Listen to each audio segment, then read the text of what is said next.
பாவம் கண்ணில் வழிந்திடும், பாவம் பையில் விழுந்திடும்.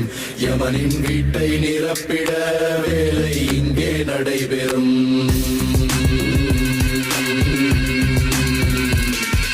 பூலோகம் எப்போதும் இருண்டிடும், பூதத்தின் கூக்குரல் அழைத்திடும்.